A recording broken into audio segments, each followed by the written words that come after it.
بسم الله الرحمن الرحيم الحمد لله رب العالمين الحمد لله الذي هدانا لهذا وما كنا لنهتدي لولا أن هدانا الله أشهد أن لا إله إلا الله وحده لا شريك له وأشهد أن محمدا عبده ورسوله اللهم صل على محمد وعلى آل محمد كما صليت على إبراهيم وعلى آل إبراهيم إنك حميد مجيد اللهم بارك على محمد وعلى آل محمد كما باركت على إبراهيم وعلى آل إبراهيم إنك حميد مجيد ورضي اللهم عن الخلفاء الراشدين والصحابة أجمعين ومن تبعهم بإحسان إلى يوم الدين أما بعد Assalamu alaikum wa rahmatullahi wa barakatuh, mes sœurs, mes frères. Les louanges, les remerciements, les éloges sont un droit absolu d'Allah. Le premier qui n'a pas de début, le dernier qui n'a pas de fin. L'apparent, le dominant sur toute chose, nous le louons, nous revenons vers lui repentant. Nous demandons protection contre les conséquences de nos péchés et les tendances de l'âme. Celui qui Allah guide, nul ne sera l'égaré. Celui qui est privé de sa guidée, nul ne saura lui montrer le droit chemin. J'atteste donc le seul digne d'adoration. J'atteste de la véracité, de l'exemplarité, de la prophétie de Mohammed ibn Abdillah, qu'Allah bénisse ce prophète, sa famille, ses compagnons, et tous ceux qui les auront suivis dans le droit chemin et nous fassent l'honneur d'en faire partie. Donc un grand merci aux auditeurs, ceux d'Afrique, d'Amérique, d'Asie et de Dieu seul sait où. En tout cas, nous sommes très heureux de vous compter parmi nos frères et sœurs et vos encouragements nous touchent vraiment.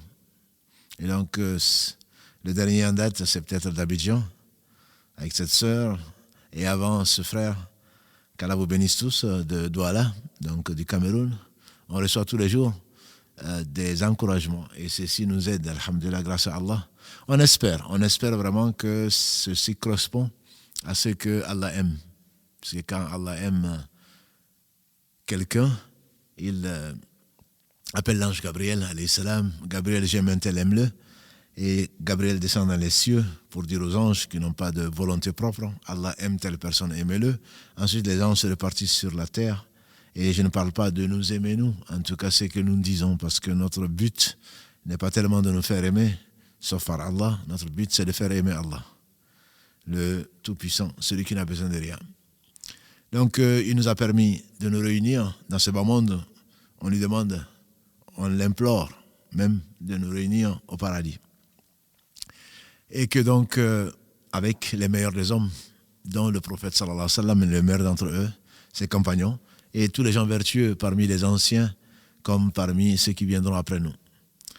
Après donc cette brève introduction, on revient donc dans cet épisode 5 des astuces de Satan sur lui, ce qu'il mérite, sur en réalité une chose subtile, comme il aime bien le faire, à savoir le dhann, les soupçons, les pensées, je dirais même, et ce que Satan peut insuffler à l'homme et pour l'égarer.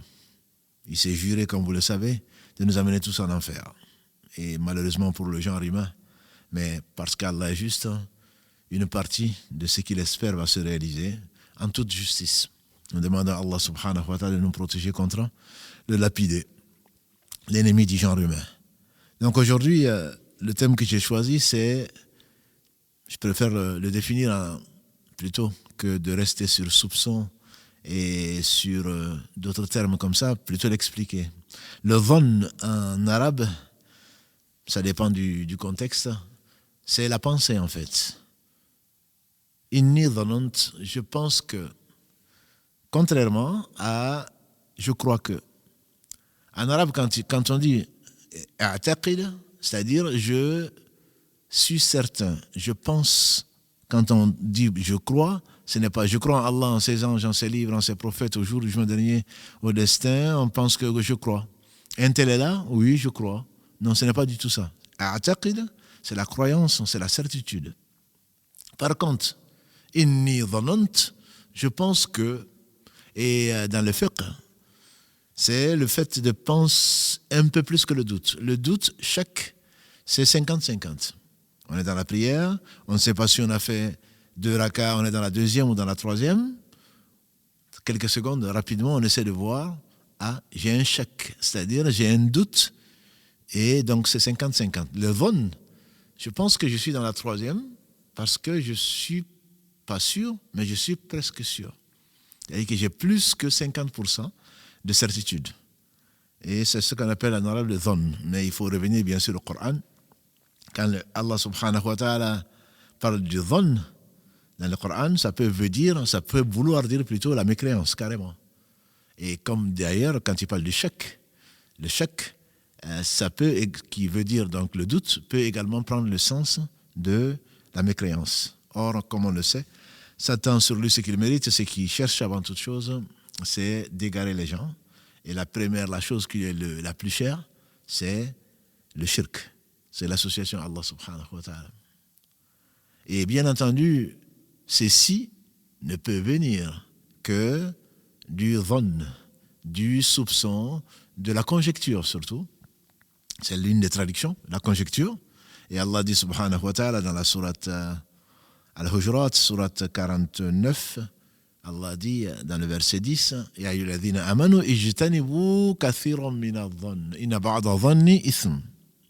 On reviendra dessus, Inch'Allah, dans un autre épisode. Ô vous les croyants, sourate 49 donc, évitez de trop conjecturer. Une partie de la conjecture est péché. Et là, il s'agit surtout, malheureusement, de ce qui nous habite souvent, beaucoup d'entre nous, de penser du mal de son épouse, de son époux, du frère, de la sœur, d'une situation. Parce que le dhann n'a pas de preuve. Le dhann n'a pas de preuve. Et Allah subhanahu wa ta'ala dit à plusieurs endroits, Inna dhanni la yughni min al-haqqi shay'a. C'est-à-dire la conjecture, le soupçon n'est en rien une preuve et ne nuit en rien à la vérité. Ne nuit en rien à la vérité. Et que ce qu'Allah a révélé, c'est la vérité. Ce n'est pas du dhann. Je crois que Allah existe, oui, je crois que. Et donc, dans la sourate, par exemple, Ibrahim, sourate 14, Allah dit subhanahu wa ta'ala, il met dans le verset 10, il met dans la bouche des messagers, قال رسلهم أفي الله شك فاطر السماوات والأرض.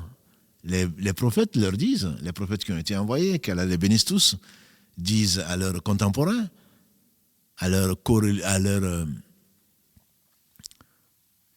les gens qui vivent avec eux, à leur peuple, Afillahi shak. Y a-t-il un doute possible sur l'existence d'Allah, celui qui a créé à partir de rien les cieux et la terre? Donc là, le dhann prend le sens de shak et prend le sens de la négation. Est-ce que vous allez nier celui qui a créé les cieux et la terre en 6 jours et qui ne s'est pas reposé, bien entendu, le Tout-Puissant? Donc là, on peut, aujourd'hui en tout cas, dans notre épisode, on va résumer ceci, le dhann par pensée. Les pensées, en fait, je pense que. Pourquoi? Parce que je crois que. Pourquoi? Parce que on suit ses passions, on prend quelques éléments, isolés du contexte, et on en fait toute une histoire. La pensée également, c'est celle qui occupe le plus les gens qui sont ignorants, et l'ignorance est la base même de tous les péchés. L'ignorance est la base de tous les péchés. Parce que tu ne sais pas, tu crois que, tu penses que. Et donc Satan, il en profite de cette ignorance pour rentrer, donc surfer, comme on a vu la semaine dernière, sur le nafs, sur l'ego, et pour atteindre le cœur. Il va commencer à te poser, à t'amener des hypothèses, mais comme tu n'as pas de preuve, sauf que le Coran est une preuve, la Sunna est une preuve, et Allah subhanahu wa ta'ala n'a pas laissé un seul coin du cœur sans le prémunir, comme pour le vacciner contre les insufflations de Shaitan, de Satan sur lui, ce qu'il mérite. En effet, les pensées, on ne peut pas s'en empêcher. Et ce qui traverse l'esprit, ce qu'on appelle le waswas, entre guillemets, mais ce n'est pas l'objet de notre propos aujourd'hui, ce qui traverse l'esprit en réalité, on n'est pas responsable de cela. On n'est pas responsable de cela. Et Allah dit dans le dernier verset de la sourate Al-Baqarah 286, La yukallifu Allahu nafsan illa wus'aha. Allah ne charge aucune âme au-dessus de ce qu'elle peut supporter. Donc, ce qui te traverse l'esprit, tu n'es pas responsable de cela. Sauf que tu seras responsable quand tu vas te mettre à laisser passer tes pensées et à les prendre pour des certitudes. Un homme pieux disait, les pensées, c'est comme l'homme de la route. Tu le laisses passer et il s'en va. Mais quand tu le retiens, à ce moment-là, il reste. Et donc, quand une pensée te traverse l'esprit, certains compagnons sont venus voir le prophète alayhi salatu wassalam, ils lui ont dit, il nous arrive de penser d'Allah des choses dont on a honte. Il nous arrive de penser d'Allah des choses dont on a honte. Et le messager d'Allah sallallahu alayhi wa sallam leur dit, ah oui. Ils ont dit, oui, effectivement. Ah bon, a-t-il dit? Il a dit oui. Ils ont dit oui.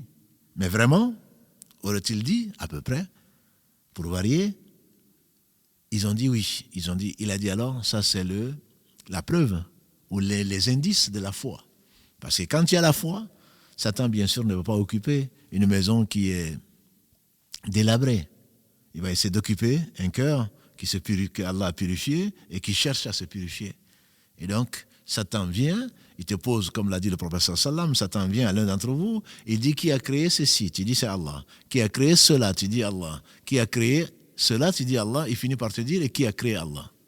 Quand tu arrives à ce stade, parce que tu as laissé continuer la discussion avec Satan, tu dis amantu billah, je crois en Allah. Je crois en Allah. Et donc il va essayer de t'occuper, et ces pensées-là, bien entendu, sont les choses les plus nuisibles au cœur et les plus nuisibles à l'homme. Par conséquent, il ne faut pas rester sur ces pensées. Ce qui te traverse l'esprit, alhamdoulilah, tu n'es pas responsable. Par contre, si tu les laisses s'installer, tu essaies de méditer sur ces pensées-là, alors à ce moment-là, tu es responsable puisque ça finit par devenir une conviction quelque part, non fondée bien sûr sur la vérité. Et donc quand Allah subhanahu wa ta'ala parle du dhann, notamment dans certains versets comme le verset où Allah subhanahu wa ta'ala fait parler à Ibrahim dans la sourate Safat, dans la sourate 37. Le verset 87, Allah fait dire à Ibrahim, quand il parle à son père pour le raisonner, فَمَا ظَنُّكُمْ بِرَبِّ الْعَالَمِينَ, à son peuple. Qu'est-ce que vous pensez du Seigneur des mondes quand vous adorez autre que lui? Donc ça amène à connaître son Seigneur subhanahu wa ta'ala, la science est la solution. Et c'est pour cela que les savants, certainement, sont les seuls qui craignent Allah subhanahu wa ta'ala parce qu'ils le connaissent. Et nous avons souvent dit, connaître c'est aimer. On ne peut pas aimer sans connaître. Et plus on connaît Allah subhanahu wa ta'ala, et on ne connaît que très peu, plus on l'aime. Et c'est pour cela que les prophètes sont les meilleurs, puisqu'ils ont été envoyés, entre autres, pour la première raison, c'est pour faire connaître Allah, puisque Allah seul sait qui il est, et il a envoyé les prophètes, et il a fait descendre les livres pour cela. Donc ces pensées-là sont de plusieurs sortes. Ces pensées sont de plusieurs sortes. Une des sortes, c'est de rester une pensée qui est sur une chose qui est importante et qui ne disparaît pas. Une autre catégorie de pensée, c'est une chose qui est importante, mais qui passe. Une troisième catégorie de pensée, c'est une chose qui est importante, ou une chose plutôt qui n'est pas importante, et qui ne disparaît pas. Et une quatrième, c'est une chose qui n'est pas importante, et qui passe. Sur les deux derniers, on va pas rester dessus, parce qu'il faudrait patienter tout simplement, parce que ce n'est pas important. Quand on n'arrive pas à concilier les deux premières catégories, une chose importante qui ne passe pas et une chose importante qui passe, alors on se fait bien entendu une hiérarchie. On va commencer bien entendu par ce qui est important et qui passe pour en profiter. C'est pour cela que la meilleure des adorations, disait Ibn Qayyim, quand elle fasse miséricorde, c'est au moment précis. Par exemple, le muezzin fait l'appel à la prière. Tu es en train de lire le Coran. Quelle est la meilleure des occupations? Même si tu es en train de lire le Coran, le mieux, c'est que tu t'arrêtes de lire le Coran et que tu répètes ce que dit le muezzin, parce qu'une fois que le muezzin a terminé, alors tu ne peux plus dire ce que le muezzin a dit. Le prophète sallam nous a dit, quand vous entendez le muezzin en train d'appeler à la prière, répétez ce que dit le muezzin, sauf quand il dit hayya ala salah, hayya ala falah, tu dis la hawla wa la quwwata illa billah, répète ce que dit le muezzin et tu as la même récompense. Or, la récompense du muezzin est tout simplement énorme. Et ensuite, tu peux revenir à lire ton Coran. Alors que si tu continues à lire le Coran, qui est la meilleure parole, bien sûr, c'est celle d'Allah, tu continues à lire le Coran, tu auras perdu la grande récompense que Allah t'a proposé. Toute occasion ratée, toute occasion plutôt ratée, que tu as négligée, tu vas le regretter. Et nous négligeons beaucoup de bonnes occasions, des occasions pour nous rapprocher d'Allah. C'est la raison pour laquelle il faut être à l'affût. Il faut être ambitieux. Je ne veux passer aucune occasion, ou en tout cas, je ne me dois de minimiser la perte. Quand tu fais du commerce, forcément, tu vas avoir de la perte.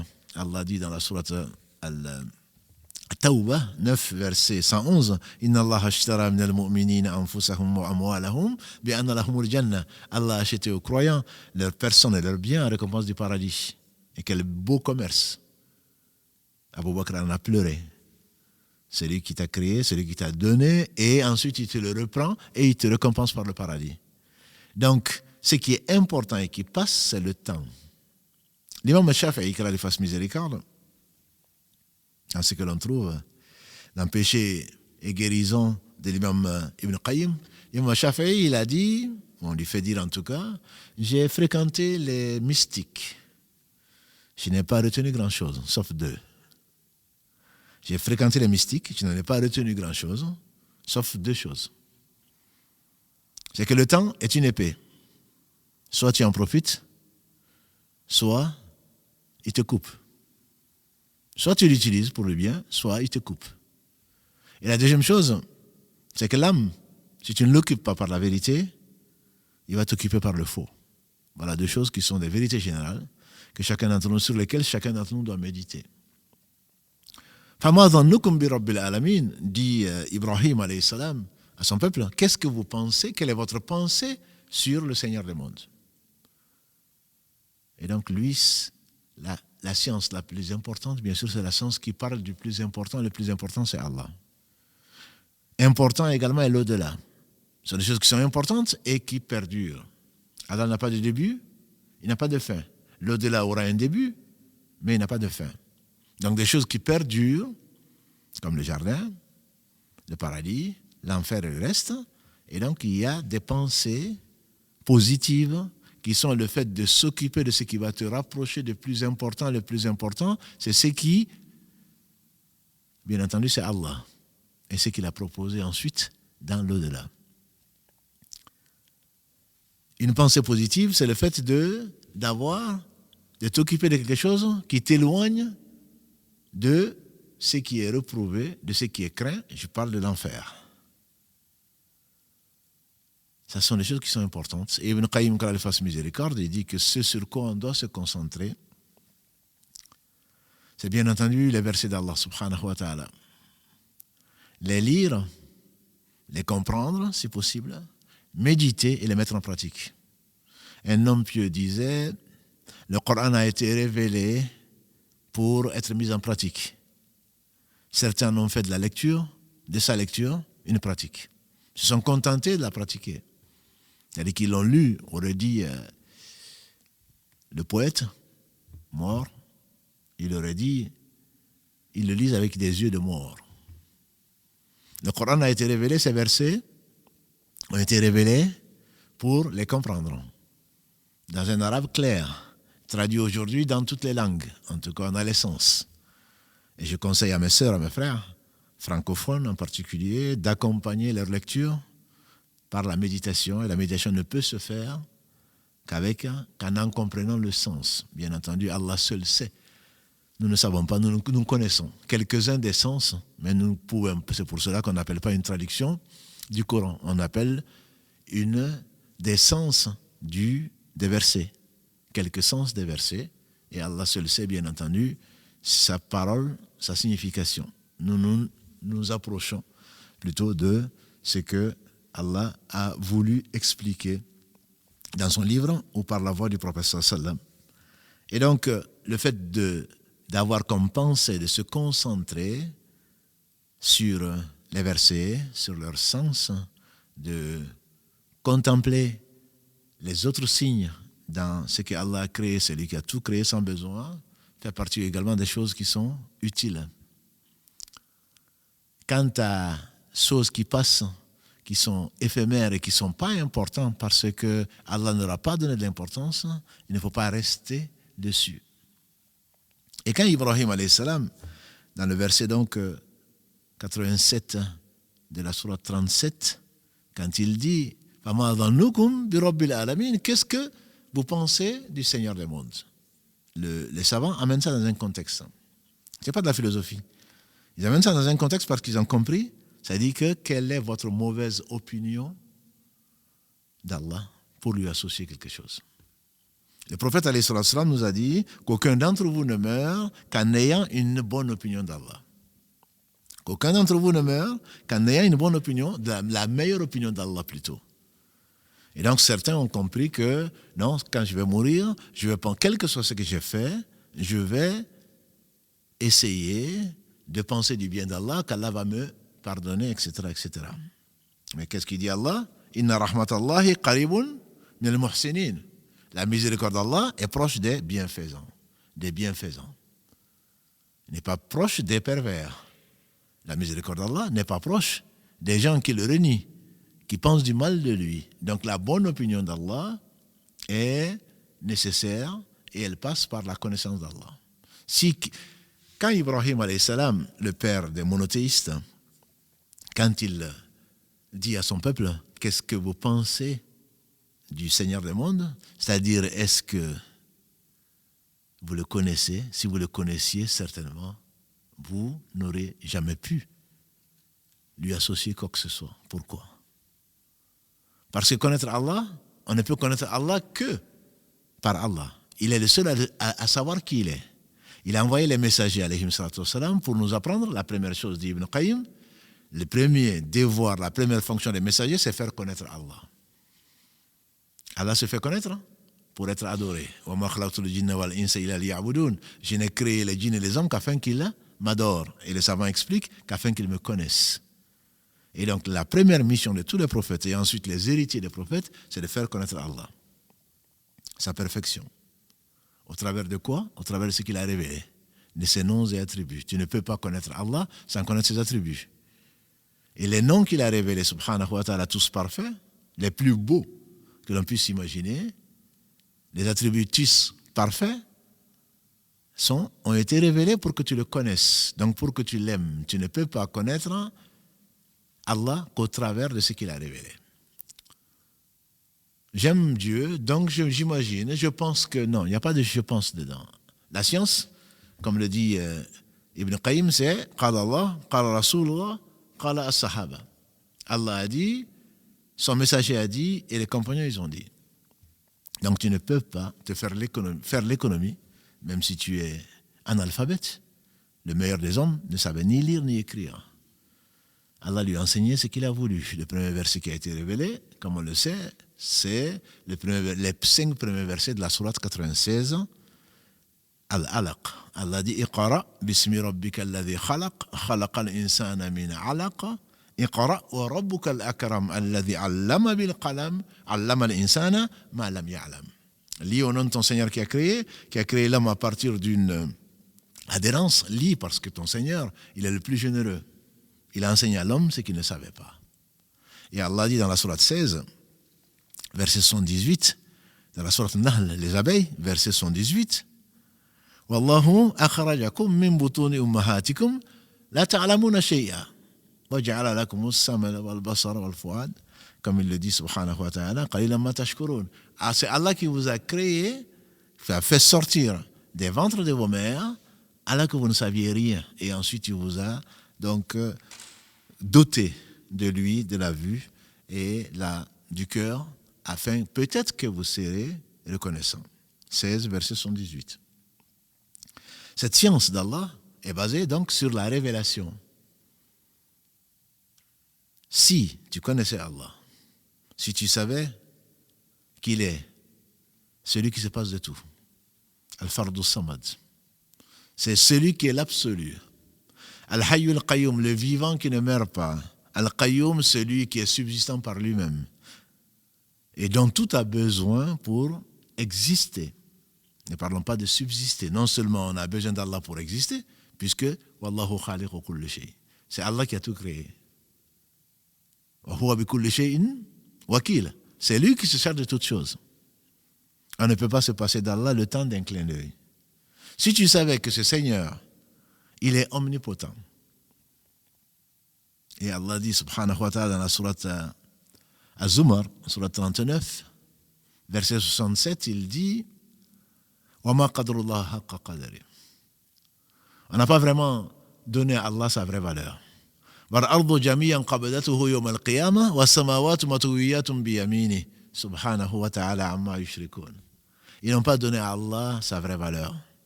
Wal ardu jami'an qabdatuhu yawm al-qiyamah, la terre entière sera une poignée dans sa main le jour de la résurrection. Was samawati matwiyatun bi yaminihi. والأرض جميعا قبضته يوم القيامة والسماوات مطويات بيمينه. Il fera des cieux une poignée. Subhanahu wa ta'ala, gloire et pureté à lui. Il est subhanahu wa ta'ala, il est bien plus grand, bien plus élevé dans son essence, dans ses noms et attributs, dans tous ses actes qui oscillent entre sa miséricorde, sa bonté, sa miséricorde et sa générosité, et sa justice qui est basée sur son omniscience et sur sa sagesse. Quand un juif rabbin est venu trouver le prophète sallam, il a dit, on trouve dans la Torah que Allah, au jour du jugement dernier, va plier le ciel sur un doigt, la terre sur un doigt, les arbres sur un doigt. Et qu'est-ce qu'il va faire de l'autre doigt? Ça, c'est pas moi qui le dis, c'est le prophète sallam, il en a souri. Il en a souri parce qu'il connaît son Seigneur. Si c'était faux, il aurait certainement répliqué et rétabli la vérité. Il a souri jusqu'à ce qu'on voyait ses molaires, alayhi salatu wassalam. Il a dit wa ma qadarullahi haqqa qadri. On n'a pas considéré Allah comme il se doit. Parce que si tu connais Allah, comment tu vas lui chercher des associés? Si tu sais que Allah seul, Allah était le premier et qu'il n'y avait rien avant lui, et que tout va disparaître, Kullu man alayha fan, sur la terre, comme Allah dit dans la sourate Ar-Rahman, Kullu man alayha fan wa yabqa wajhu rabbika dhul jalali wal ikram. Ne subsistera que la noble face de ton Seigneur, face de ton Seigneur de noblesse et de majesté.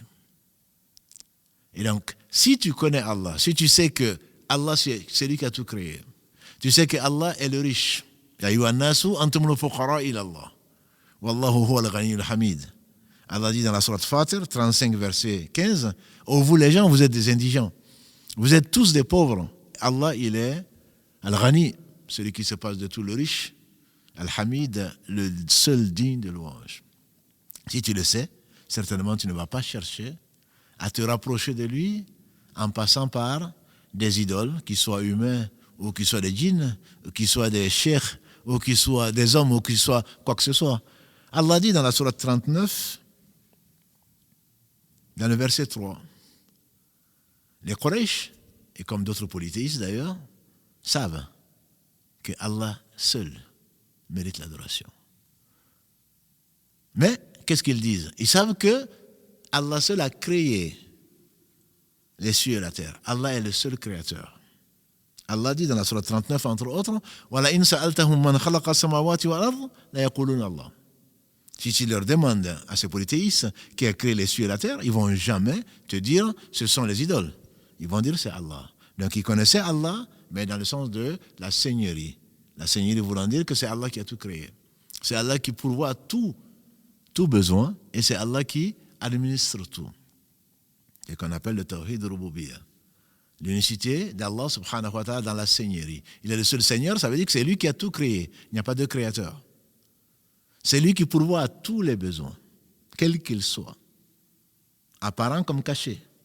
Et c'est lui, subhanahu wa ta'ala, qui gère tout. Il n'a ni compagne, il n'a ni assistant, il n'a ni associé, il n'a rien. Il n'a besoin de rien, subhanahu wa ta'ala. Et donc, comment, dit Ibrahim, qu'est-ce que vous pensez quelle est votre pensée sur le Seigneur des mondes? Parce que si tu savais qu'il n'a besoin de rien, comment est-ce que tu vas te rapprocher? Tu vas prendre des idoles ou des intermédiaires. Et Allah dit donc dans la sourate 39, à Zumar verset 3, ils disent Ma na'buduhum illa liyuqarribuna ila Allahi zulfa. En fait, on ne les adore pas. Si tu vois qu'on les adore, c'est juste pour nous rapprocher d'Allah. Combien de gens ne sont pas des Quraysh, ne savent pas qu'ils sont polythéistes et passent par des hommes, par des djinns, par je ne sais quoi pour se rapprocher d'Allah. Ils savent, c'est pas eux qu'ils adorent. Quand ils vont aller sacrifier la brebis, ou sacrifier la vache, ou sacrifier la chèvre pour avoir ceci et cela, c'est pas la chèvre qu'ils vont demander. C'est pas à autre chose. Ils pensent qu'ils vont se rapprocher d'Allah en faisant ce sacrifice ou tel autre. Combien de marabouts vont te demander, pour avoir ceci, tu vas leur demander quelque chose, il te faut faire ceci et cela, c'est ce qui va te rapprocher d'Allah. Alors qu'en réalité, quand tu sais que ni le marabout, ni le prêcheur, ni l'homme, ni la femme ne peuvent quoi que ce soit pour toi, certainement, tu te passeras d'eux. Et les prophètes, alayhim salatu wassalam, ils sont venus pour quoi? Tous sans exception, pour dire qu'il y a d'autres êtres dignes d'adoration si ce n'est Allah. Donc, tu as une mauvaise opinion d'Allah si tu passes par une créature d'Allah pour atteindre Allah. Tu me diras les prophètes. Les prophètes sont les plus connaisseurs d'Allah, subhanahu wa ta'ala. Ils n'ont jamais accepté. Un jour meilleur qu'aujourd'hui, le prophète sallallahu alayhi wa sallam, on lui a dit, c'est que Allah et toi veulent. C'est réalisé. Nous, on en aurait été contents. On m'a associé à Allah quelque part, c'est que j'ai de l'importance. Il a dit, vous m'associez à Allah, dites plutôt ce que Allah a voulu, c'est réalisé. On est venu lui demander, on va demander protection, de l'aide auprès d'Allah et de toi contre cet hypocrite. Il a dit, quand on demande protection, on ne demande que à Allah. Donc, comment est-ce que vous pouvez connaître le Seigneur des mondes, Seigneur de Mohammed, Seigneur de Jibril, Seigneur des cieux, Seigneur de la terre? Comment vous pouvez avoir une aussi mauvaise opinion de votre Seigneur, du Seigneur des mondes, pour pouvoir passer par des intermédiaires pour l'atteindre, puisque vous prétendez que vous ne les adorez pas, en réalité que vous adorez Allah, mais au travers donc de ceci et de cela. Quand tu sais que l'omniscient, ça ce sont les polythéistes, c'est le seul péché qu'Allah ne pardonne pas, subhanahu wa ta'ala, et que tous les prophètes sans exception, qu'Allah les bénisse tous, sont venus pour nous enseigner. À savoir que Allah dit, entre autres dans la sourate Les Femmes, sourate An-Nisa, verset 48, dans le verset 116, le même verset existe, il dit Inna Allah la yaghfiru an yushraka bihi wa yaghfiru ma duna dhalika liman yasha. Allah ne pardonne pas qu'on lui associe quoi que ce soit. En dehors de ça, il pardonne à qui il veut. وَمَنْ يُشْرِكْ بِاللَّهِ Isa alayhi salatu wassalam, Allah l'a mis dans sa bouche. Celui qui associe quoi que ce soit à Allah subhanahu wa ta'ala, il lui réserve l'enfer pour l'éternité. Allah pardonne. C'est le miséricordieux par essence, par excellence. Comment tu vas chercher la miséricorde auprès d'autres que lui? Il a divisé sa miséricorde en 100 parties. Il n'a fait descendre qu'une seule partie, de laquelle procède le fait qu'une jument lève le pied, ou plutôt lève la patte, pour ne pas écraser son poulain quand elle met bas. Allah est plus miséricordieux que tu ne puisses t'imaginer. Il a gardé les 99% de sa miséricorde pour pardonner aux pécheurs le jour du jugement dernier, ceux qui ne lui ont pas associé quoi que ce soit, pour leur pardonner et leur éviter l'humiliation le jour du jugement dernier et leur éviter le châtiment de l'enfer. Et donc, qu'est-ce que tu penses du Seigneur des mondes? Si tu connais qui est le Seigneur des mondes, alors certainement tu ne vas pas lui associer quoi que ce soit. Et cette pensée est si importante que si tu connais le Seigneur des mondes, également tu ne vas pas faire partie de ces gens qui vont désobéir à Allah subhanahu wa ta'ala de façon consciente. Dans la sourate al-Fatiha, Allah divise les gens en 3 catégories. Quand nous lui demandons Ihdina siratal mustaqim, guide-nous dans le droit chemin. Siratal ladhina an'amta alayhim. le chemin de ceux que tu as comblés de tes bienfaits. Ghayril maghdubi alayhim. Ghayril maghdubi alayhim, et non pas de ceux qui ont couru colère. Colère de qui? Colère d'Allah, colère de tous les soumis, colère des anges, colère des gens pieux, voilà, dhalin, et non des égarés. Si on prend la deuxième catégorie, la première c'est celle qui a connu Allah, qui a cru en ses messagers, qui a cru en ses livres, qui a cru au jour du jugement dernier, qui a cru en ses anges, qui a cru donc au destin, qui a cru aux 6 articles de foi et ce que cela implique, le paradis et l'enfer et le reste. La deuxième catégorie, c'est celle qui a encouru colère. Elle est basée sur quoi? Sur une mauvaise opinion d'Allah. Comment tu vas préférer autre que Allah?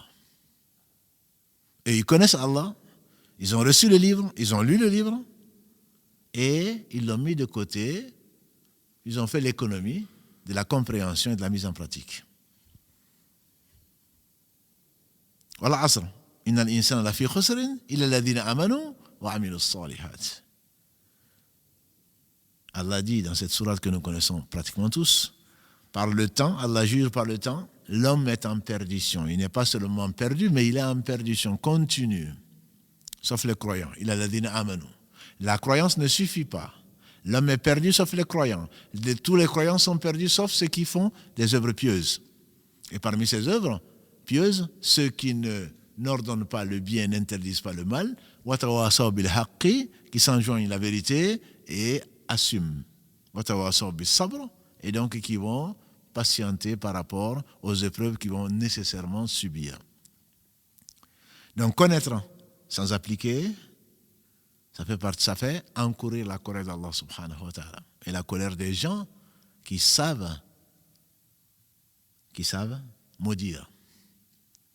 Allah dit à propos de ces associateurs, de ces hypocrites, c'est-à-dire ceux qui feignent de croire et en réalité, leur fond, ils ne croient pas. Allah dit dans la sourate 48 en particulier, وَيُعَذِّبَ الْمُنَافِقِينَ وَالْمُنَافِقَاتِ وَالْمُشْرِكِينَ وَالْمُشْرِكَاتِ الظَّانِّينَ بِاللَّهِ ظَنَّ السَّوْءِ عليهم دائرة السوء وغضب الله عليهم ولعنهم وأعد لهم جهنم وساءت مصيرا ليدخل المؤمنين. Avant, le verset qui vient, Allah dit, afin qu'il fasse rentrer les croyants dans le paradis, etc. Et qu'il châtie les hypocrites. Comment peut-on être hypocrite quand Satan il te pousse cette pensée? Oui, mais bon, les gens le savent. Les gens ne sauront pas que je ne crois pas. Je fais comme les musulmans. Je prie comme les croyants plutôt, puisqu'ils sont musulmans. Celui qui atteste qu'Allah seul mérite l'adoration, que Mohammed est son messager, il est musulman. En plus, ils font la prière. En plus, ils font le jeûne. Ils se cachent des gens pensant se cacher d'Allah. Satan, il te vient, il te dit, non, ils ne le sauront pas. Fais comme eux, tu profites d'eux, tu peux les trahir, etc. Après le shirk, qui est le premier, la plus grande des injustices, il y a donc l'hypocrisie et il y a la non-croyance. Ces hypocrites, qu'est-ce qu'Allah leur promet? Et il parle des pensées, la mauvaise opinion d'Allah. وَيُعَذِّبَ الْمُنَافِقِينَ, les hypocrites, وَالْمُنَافِقَاتِ, hommes et femmes. وَالْمُشْرِكِينَ وَالْمُشْرِكَاتِ, les polythéistes, hommes et femmes. الظَّانِّينَ بِاللَّهِ ظَنَّ السَّوْءِ, ceux qui ont une mauvaise opinion d'Allah. Al-Dhannina, les deux catégories sont des gens qui pensent du mal d'Allah. Ghadiba Allahu alayhim, Allah est en colère contre eux. Wa la'nahum, il les a maudits. Wa adda lahum jahannam, et il leur a promis, il leur a préparé plutôt l'enfer. Wa sa'at masira, et quelle mauvaise destination. Ces pensées qui les ont amenés à penser d'Allah que Allah ne sait pas. Ne savent-ils pas que Allah il est l'omniscient? Ne savent-ils pas que Allah est l'omniscient? Celui qui sait tout, le présent, le passé, le futur, même ce qui n'est pas, si ça avait été ce que ce serait. Satan, il t'amène à... Non, mais est-ce qu'Allah sait même nos pensées? Non. Pourquoi? Parce qu'ils ont fait de l'anthropomorphisme. Ils ont pensé que c'était trop compliqué pour Allah. Et Allah a créé les cieux et la terre en 6 jours et il ne s'est pas fatigué. Et Allah sait absolument tout. Il n'y a pas une feuille qui tombe, il n'y a pas une goutte d'eau, il n'y a pas un vent qui souffle, il n'y a même pas une pensée qui te traverse l'esprit, et encore moins, même le subconscient, ce à quoi tu n'as pas pensé mais qui est au fond de toi, Allah il le sait avant de t'avoir créé. Et donc le fait de savoir que Allah est omniscient, il sait absolument tout, doit t'amener, si le fait que tu ne connaisses pas cette omniscience d'Allah, c'est ce qui va t'amener certainement à penser d'Allah du mal et à lui désobéir. Le fait que tu ne saches pas que Allah, il est le sage. Le fait que tu ne saches pas que Allah, il est le juge. C'est ce qui te fait penser que tu pourrais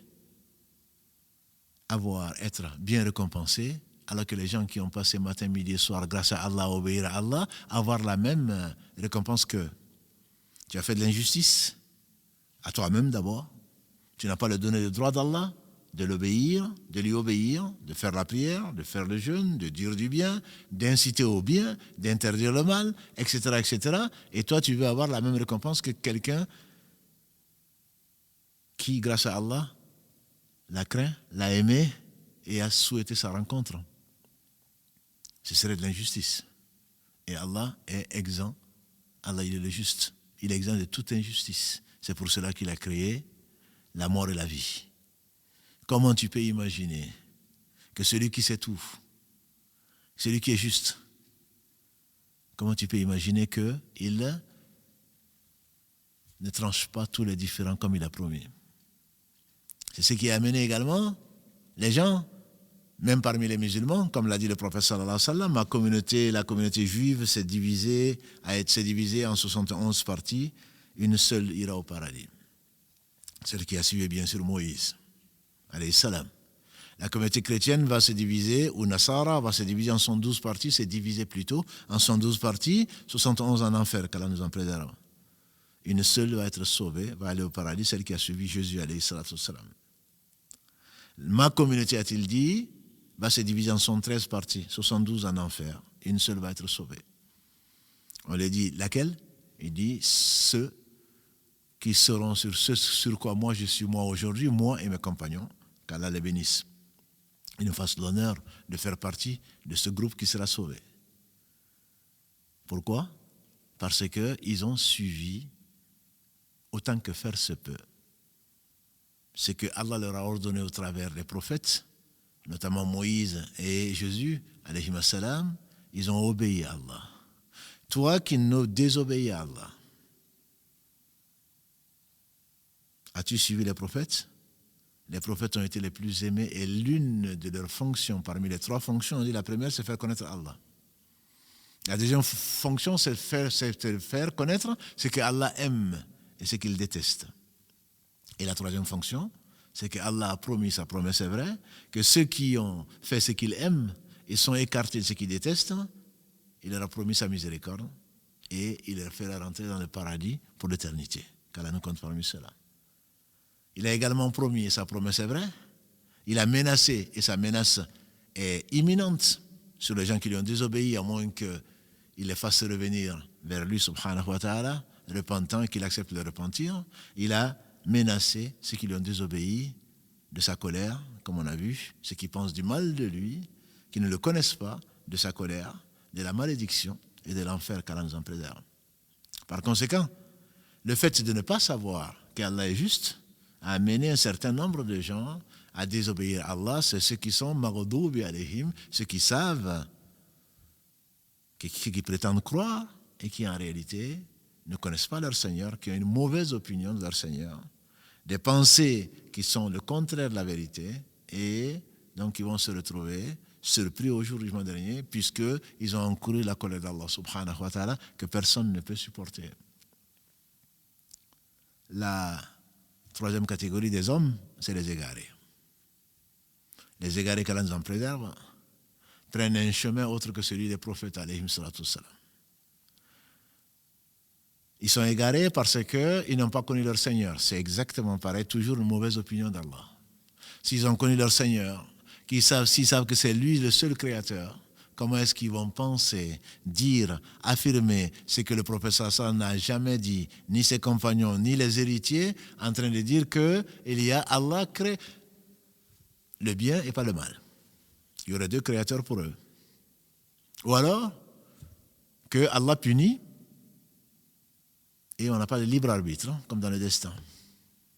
Ou alors, que Allah subhanahu wa ta'ala sa récompense, le paradis existe-t-il? Ils ont un doute dessus, comme celui qu'Allah cite dans la sourate 18, qu'il a comblé, celui qu'il a comblé de 2 jardins, etc. Cet égarement existe encore dans la communauté. C'est ce qui justifie la parole du prophète sallam qui ne parlait pas de lui-même, des 72 parties, qu'on peut appeler 72 sectes, qui ont dit d'Allah subhanahu wa ta'ala ce que le prophète sallam n'a jamais dit. On dit que parmi ces 72 sectes, qu'Allah nous en préserve, la plupart sont nées de l'interprétation ou de la mauvaise compréhension des noms et attributs d'Allah subhanahu wa ta'ala. En effet, parmi ces gens, en voulant défendre, entre guillemets, une idée pure de leur Seigneur, et Allah se suffit à lui-même, il a choisi, ce n'est pas eux qu'il a choisi, il a choisi ses messagers pour parler de lui. En voulant, par leur raisonnement et leur pensée, défendre, pense-t-il, Allah et le dogme et sa religion, ils ont carrément nié ses attributs.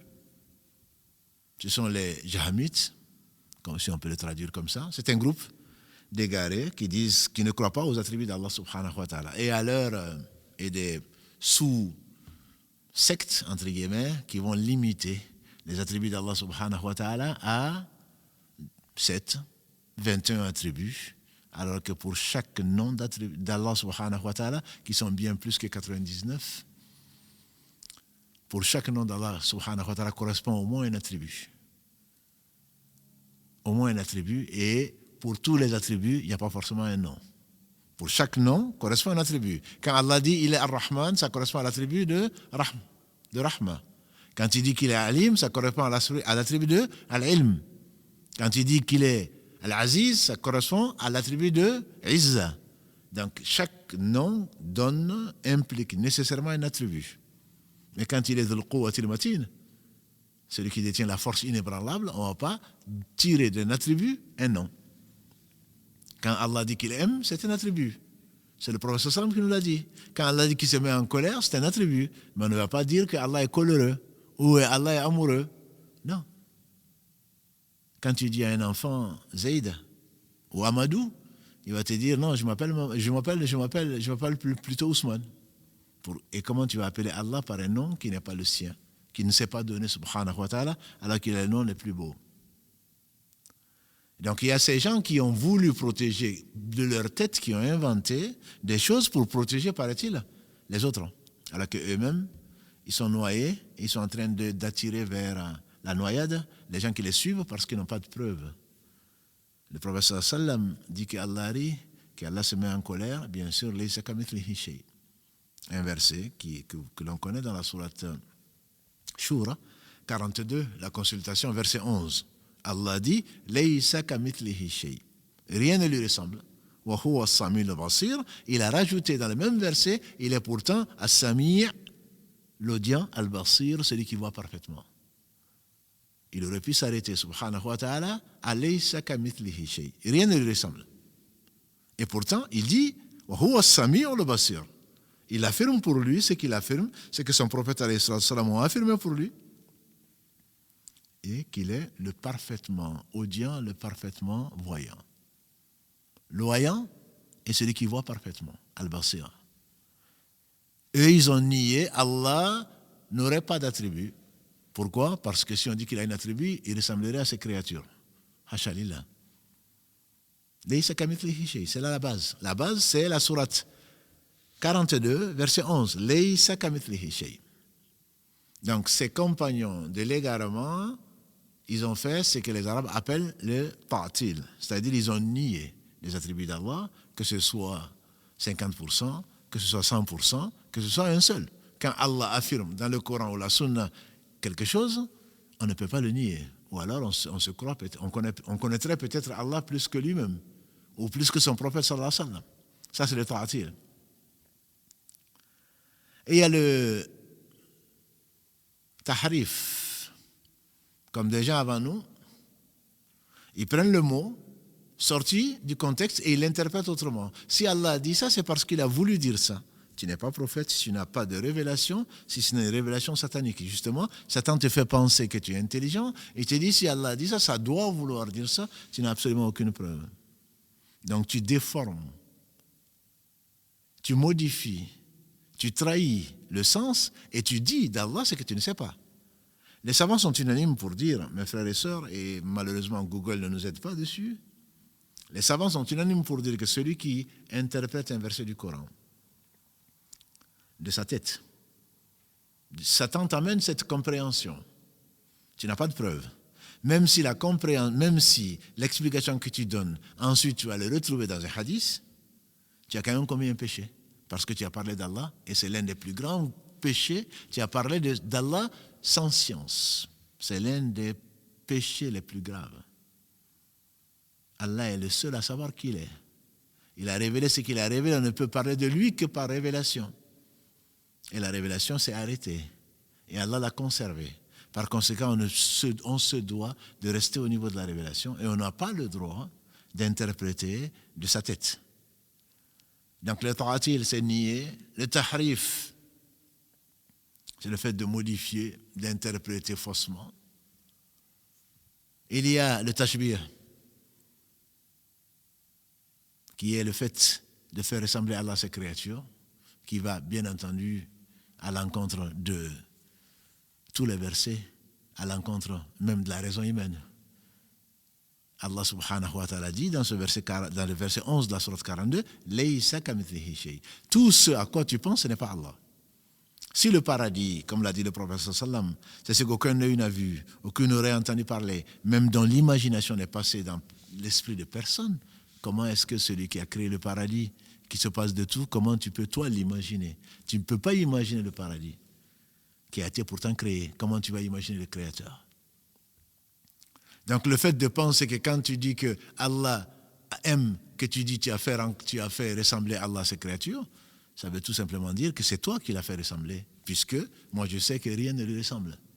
Allah a parlé dans la langue des hommes, c'est lui qui l'a créé. Wallahu khalaqakum wa ma ta'malun. C'est Allah qui nous a créé ainsi que ce que nous faisons, dit Allah. Dans la bouche d'Ibrahim encore, verset 96 de la sourate 37, dont nous avons parlé tout à l'heure, Safat.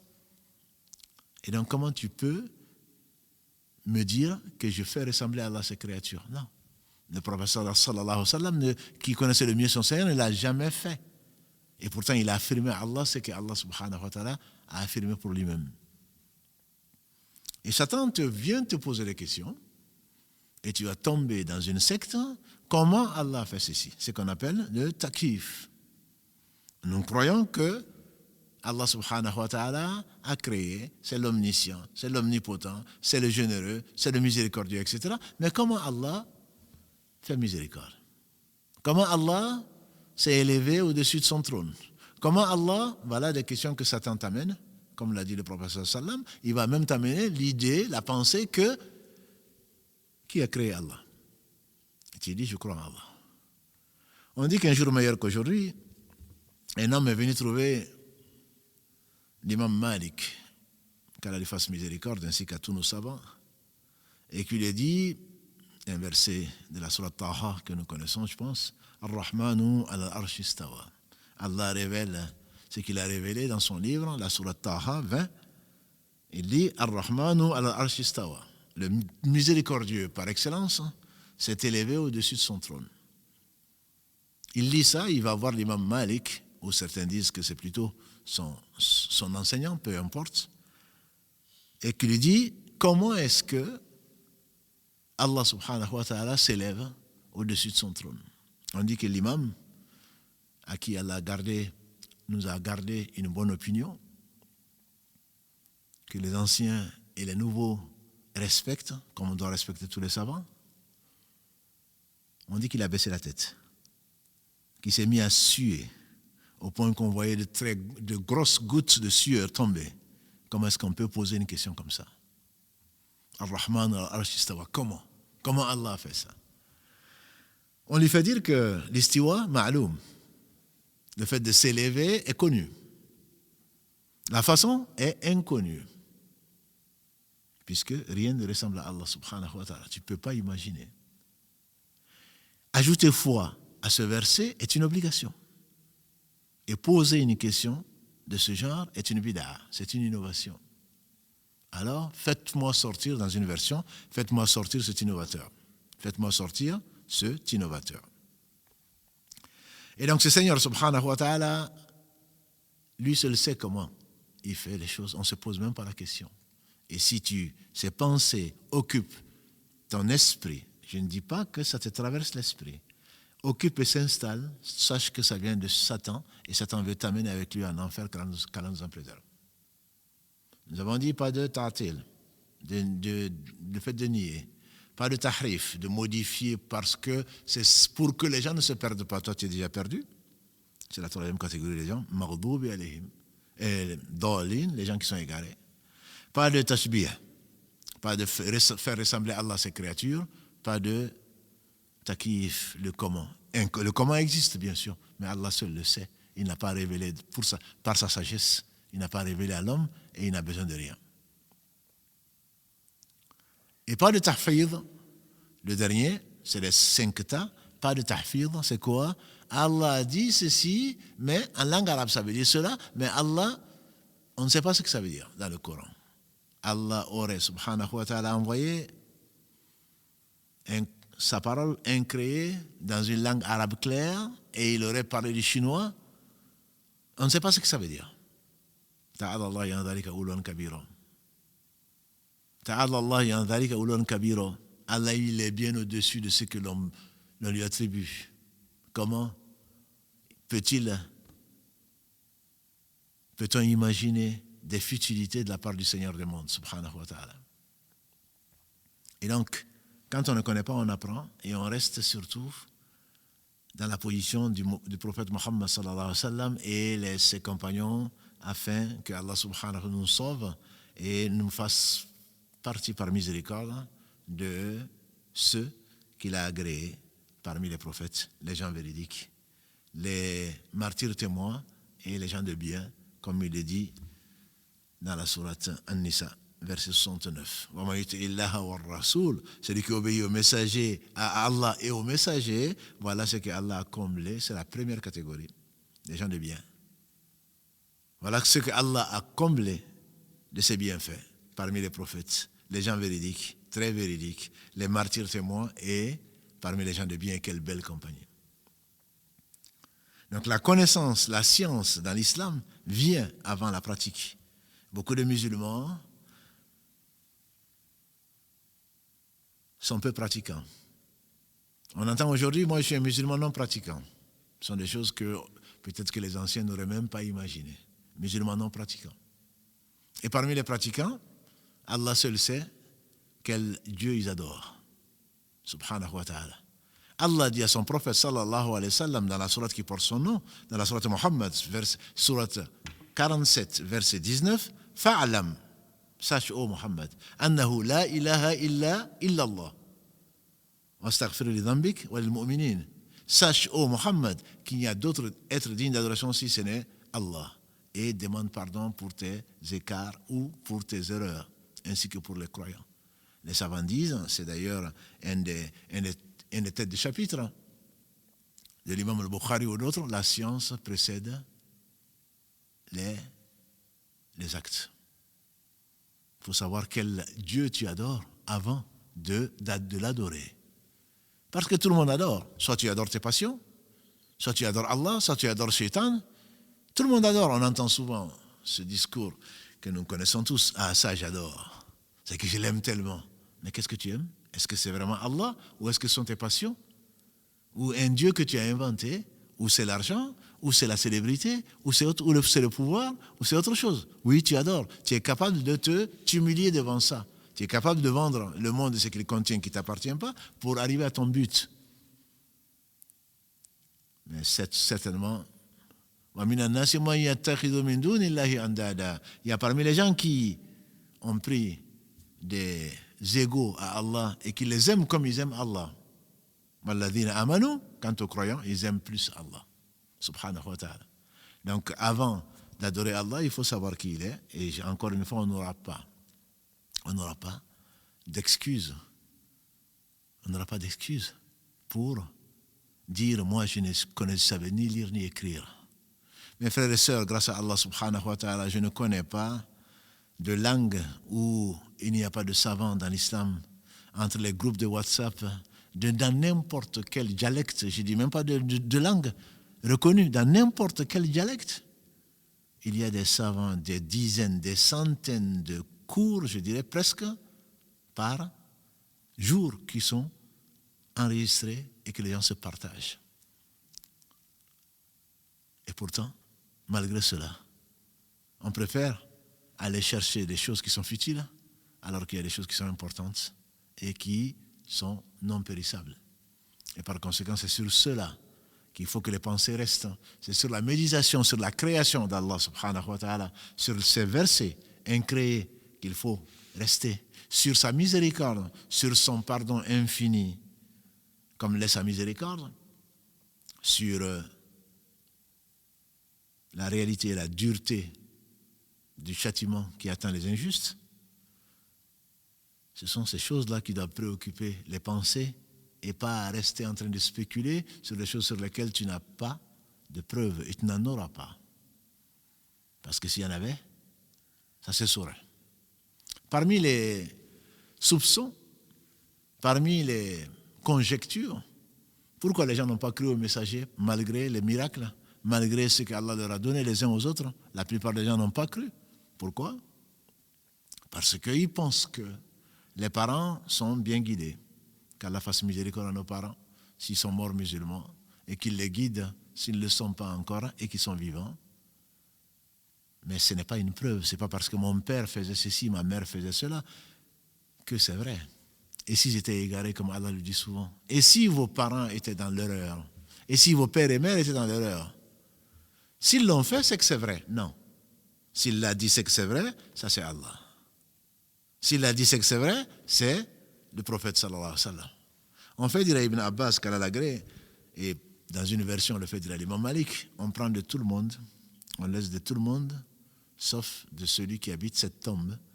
On imagine plutôt que l'imam Malik et Ibn Abbas, quand ils ont dit ça, ils étaient dans la mosquée du prophète sallallahu alayhi wa sallam, et qui est dans laquelle il y a son cimetière.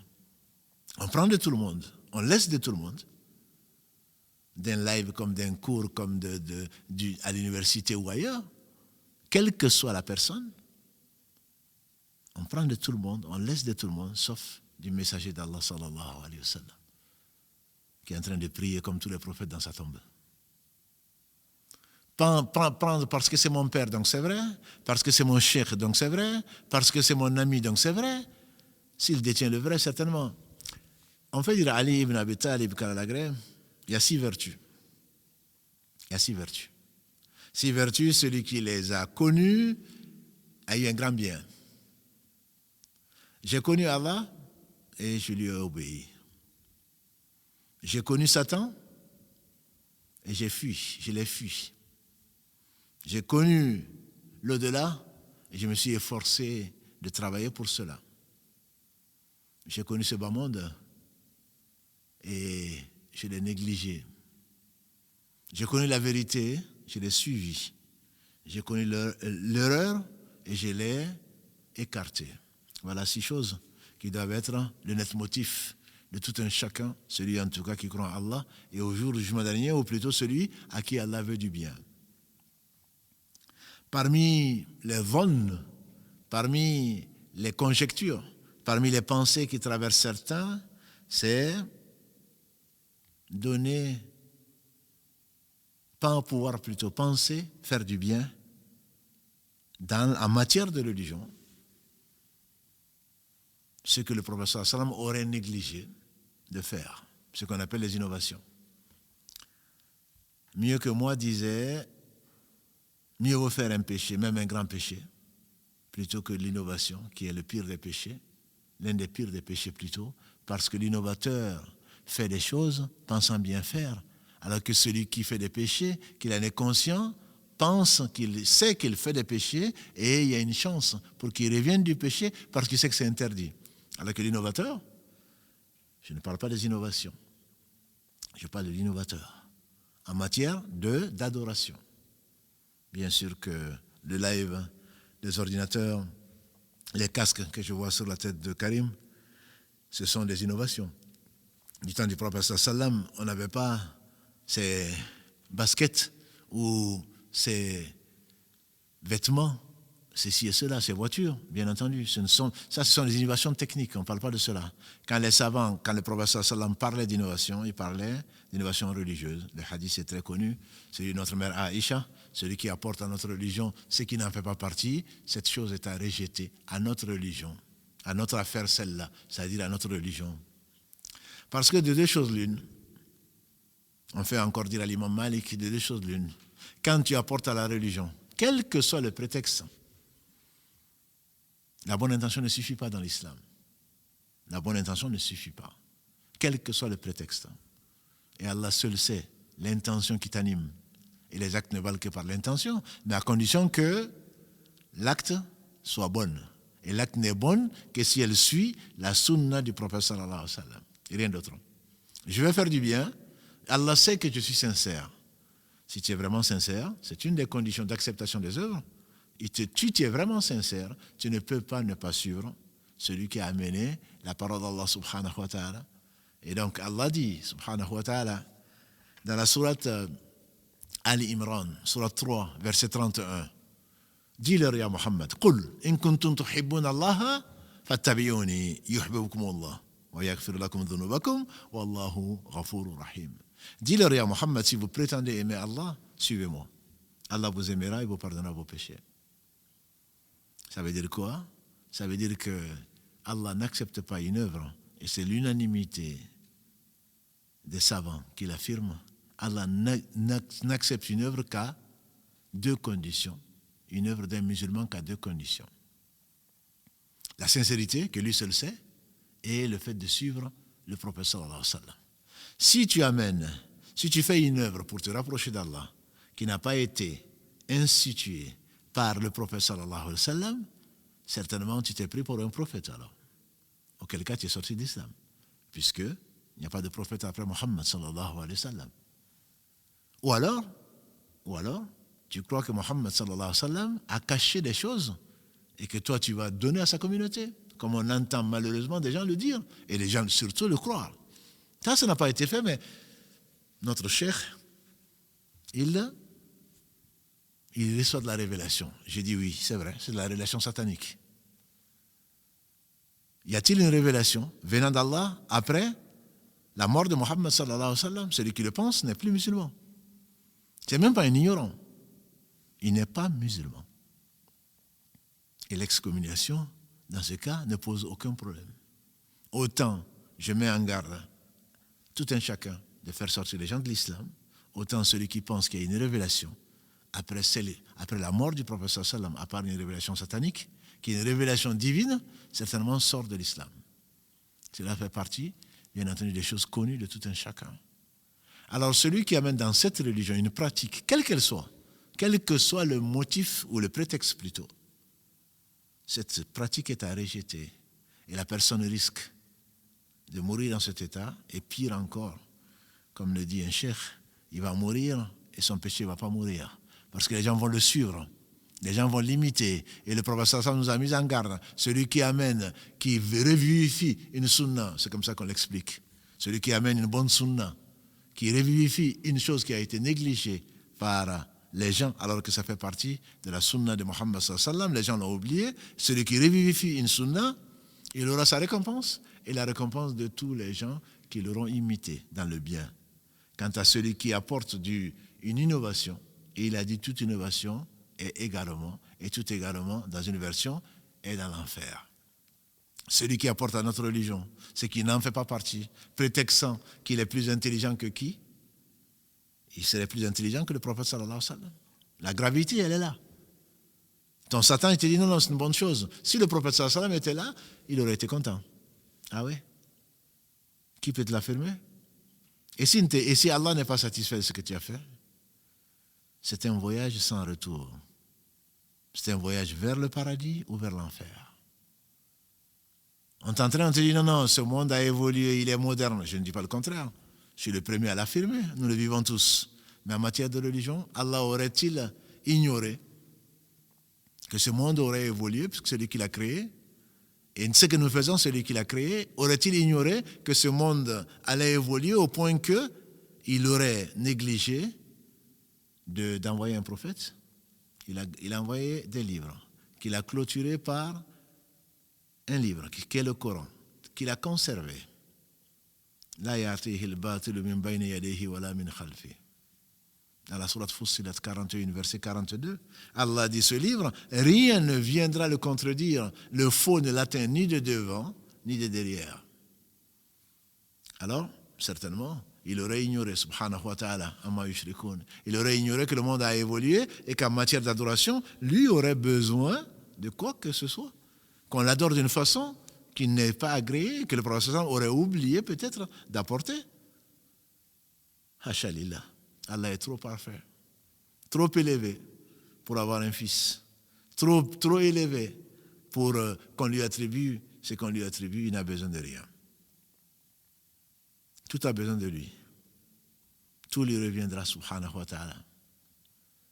Quant à ceux qui doutent, qui ont douté, comme les Quraysh, et qui ont philosophé, parce que Satan l'a mis dans la tête, que le jour du jugement dernier n'existe peut-être pas.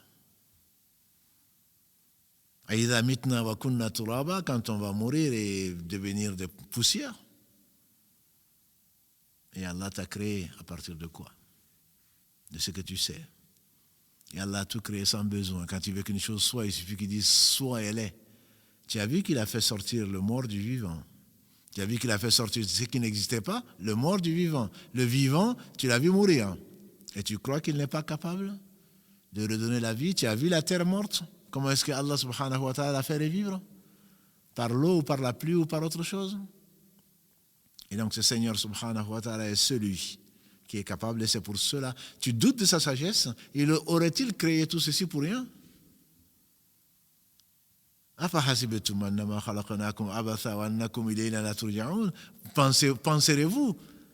qu'on vous a créé en vain et que vous n'allez pas revenir vers nous? Ou alors qu'il a créé les cieux et la terre, la'ibin, pour s'amuser? Tu reviendras vers ton Seigneur, qui, on espère, te fera miséricorde, parce qu'il t'a fait miséricorde dans ce bas monde, en te donnant ce qu'il donne aux gens qu'il aime, c'est-à-dire la foi, et ne te laisse pas détourner par Satan. Ne te laisse pas détourner par Satan. Si tu es détourné par Satan, très certainement tu occuperas sans doute la place qui t'a été réservée. Chacun d'entre nous est en deux places, une place au paradis et une place en enfer, et que nous espérons ne jamais occuper, qui est celle en enfer, et par la miséricorde d'Allah que nous espérons occuper celle du paradis. Donc au travers du dhann, qu'on peut traduire par pensée, si je veux résumer mon propos aujourd'hui, au travers du dhann, Satan s'amuse avec l'ignorant. Il en fait un jeu. Il en fait un jouet plutôt. Quant à celui qui se prend pour ce qui n'est pas, qui se croit intelligent, il lui fait croire qu'il est intelligent avant de l'abandonner à lui-même. Comme Allah le dit subhanahu wa ta'ala dans la sourate Ibrahim, sourate 14. فَلَمَّا قُضِيَ الْأَمْرُ وَقَالَ الشَّيْطَانُ لَمَّا قُضِيَ الْأَمْرُ. Satan dira quand l'affaire sera terminée. Inna Allah wa'adakum wa'dal haqq. Allah vous a promis sa promesse, c'est vrai. Et moi je vous ai promis et je n'ai pas tenu ma promesse. Fala talumuni. Ne m'accusez pas. N'en voulez qu'à vous-même. Et les hommes et les djinns rempliront l'enfer. La amna anna jahannama min al-jinnati wan nasi ajma'in. Comme Allah le dit dans la sourate Sajda. Il a promis que l'enfer sera plein d'hommes et de djinns. Et sa promesse est vraie. Allah nous a mis en garde contre Satan. Il nous a montré, au travers de la révélation à son prophète sallallahu alayhi wa sallam, soit le Coran, soit la Sunna, il nous a montré les portes d'entrée de Satan que nous avons essayé de définir. Les brèches par lesquelles Satan veut s'attaquer à l'homme, son ennemi juré. Il nous a montré ses stratagèmes, il nous a montré sa stratégie, nous a montré son vecteur qui est l'âme. Grâce à lui, subhanahu wa ta'ala, cette âme qui peut passer de l'état d'ordonner le mal, comme nous l'avons vu la semaine dernière, à l'état de l'âme apaisée. Apaisée par qui? Par son Seigneur. Apaisée par le rappel de son Seigneur. Apaisée par la miséricorde d'Allah subhanahu wa ta'ala qui habite un corps et cette âme qui a été domptée par Allah subhanahu wa ta'ala au travers des pensées positives, on dirait aujourd'hui, en termes modernes. Pensées positives et non négatives. Les pensées négatives qui te traversent l'esprit, dis A'udhu billahi minash shaitanir rajim. N'as-tu pas vu que quand tu penses à Allah, Satan il s'en va? Quand tu cherches protection contre le Satan le lapidé, Satan le maudit, tu la trouveras auprès d'Allah subhanahu wa ta'ala. Mais quand tu comptes sur toi-même, tu ne pourras pas lutter contre cet ennemi. Allah seul subhanahu wa ta'ala, et Allah te l'a dit, que son plan, ses stratagèmes, aussi énormes qu'ils puissent paraître, sont faibles. Inna kayda shaitan kana da'ifa. Allah dit dans la sourate An-Nisa, verset 76, et les plans de Satan sont faibles, sont fragiles. Et nous sommes certainement ce que nous avons souhaité être à condition de revenir vers Allah subhanahu wa ta'ala repentant, en lui demandant protection contre les conséquences de nos péchés. Et c'est Satan qui pousse au péché, ou l'âme, et le mal, ou les maux de nos âmes. Qu'Allah subhanahu wa ta'ala nous préserve des plans sataniques, qu'Allah subhanahu wa ta'ala nous purifie le cœur, qu'Allah subhanahu wa ta'ala fasse de nous des gens qui suivent la sunna du prophète sallallahu alayhi wa sallam, qu'il nous rappelle soumis à lui, qu'il nous rappelle et nous réunisse avec les meilleurs que sont les prophètes, les meilleurs hommes que sont les prophètes, les gens véridiques, les martyrs témoins, et quelle belle compagnie, et les gens qui font du bien. Il n'y a que ces 4 catégories qui seront sauvées le jour où personne ne pourra quoi que ce soit pour qui que ce soit. Notre Seigneur est généreux. Sa miséricorde a voulu qu'il ait envoyé des prophètes, alayhim salatu salam, conclure et parfaire sa religion, qu'est l'islam, au travers de la mission du meilleur d'entre eux, Muhammad sallallahu alayhi wa sallam, qui n'est ni un ange, ni un demi-dieu, ni quoi que ce soit, il est un homme, mais le meilleur d'entre nous. Qu'Allah bénisse ce prophète, sa famille, ses compagnons, tous ceux qui les auront suivis dans les droits chemins et nous fassent l'honneur d'en faire partie. Encore une fois, je vous renouvelle nos remerciements. Je dis non, parce qu'il n'y a pas que moi. Derrière ce live ou ces lives, il y a toute une équipe. Qu'Allah les bénisse dans l'ombre. Et priez pour eux, priez pour nous, pour que Allah subhanahu wa ta'ala accepte de nous et de vous. Et nous sommes très reconnaissants. Donc, pour vos invocations, pour vos encouragements, encore une fois, qu'Allah subhanahu wa ta'ala nous réunisse dans son paradis élevé.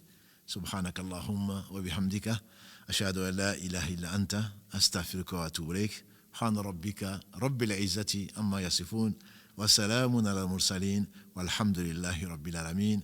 Wa salamu alaykum wa rahmatullahi wa barakatuh.